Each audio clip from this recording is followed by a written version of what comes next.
Ready start. यह अच्छा हुआ कि सुप्रीम कोर्ट ने विभिन्न राज्य सरकारों की ओर की जाने वाली लोक लुभावन घोषणाओं का संज्ञान लिया और मध्य प्रदेश, राजस्थान सरकार के साथ केंद्र सरकार, चुनाव आयोग एवं रिजर्व बैंक को भी नोटिस जारी किया।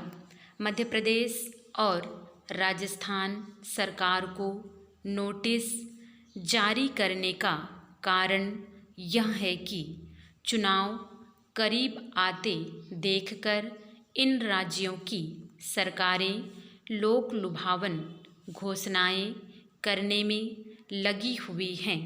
कुछ ऐसा ही काम विधानसभा चुनाव वाले अन्य राज्यों में भी हो रहा है।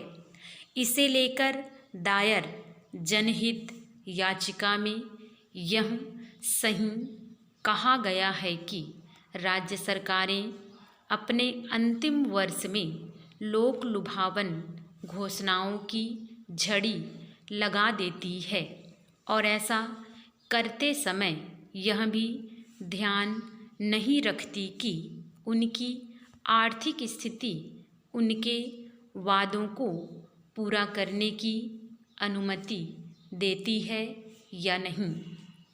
चुनाव जीतने के लिए लोक लुभावन घोषणाएं केवल सत्तारूढ़ दल ही नहीं करते, विपक्षी दल भी ऐसा ही करते हैं। वे यह बताने से इनकार करते हैं कि घोषणा पत्रों के जरिए जनता को लुभाने के लिए जो वादे किए जा रहे हैं उन्हें पूरा कैसे किया जाएगा। नतीजा यह होता है कि ऐसे दल जब कभी सत्ता में आ जाते हैं तो धन की कमी का रोना रोने लगते हैं या फिर अपनी घोषणाओं को आधे अधूरे ढंग से पूरा करने की कोशिश करते हैं। इसका उदाहरण है कर्नाटक, जहां कांग्रेस लोक लुभावन वादों के चलते सत्ता में तो अब उसे विकास कार्यों को आगे बढ़ाने में कठिनाई हो रही है।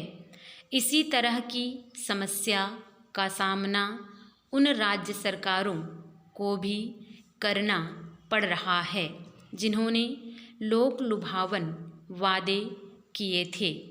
निसंदेह भारत जैसे देश में जहां करोड़ों लोगों को निर्धनता से उबारना है, वहां जन कल्याण की घोषणाएं तो चलानी ही होंगी, लेकिन जन कल्याण के काम करने और रेवड़ियाँ बांटने में अंतर होता है। इस अंतर को समझने के बजाय रेवड़ी संस्कृति को अपनाया जा रहा है। जब एक दल ऐसा करता है तो दूसरा भी ऐसा ही कुछ करने को विवश हो जाता है। अब तो आर्थिक नियमों की अनदेखी करके लोक लुभावन वादे किए जा रहे हैं।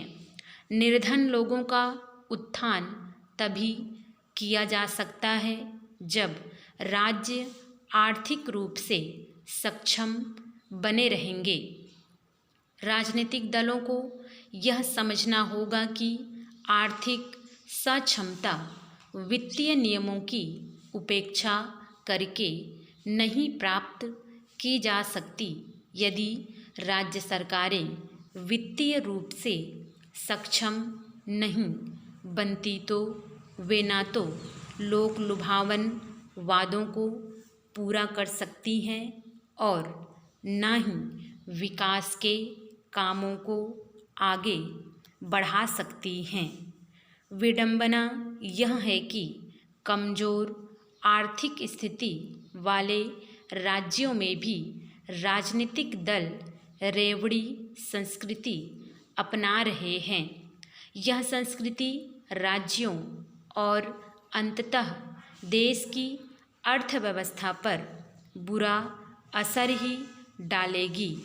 सुप्रीम कोर्ट को चाहिए कि वह ऐसी कोई व्यवस्था बनाए जिससे राजनीतिक दल अर्थव्यवस्था का बेड़ा गर्क करने वाले वादे करने से बचें।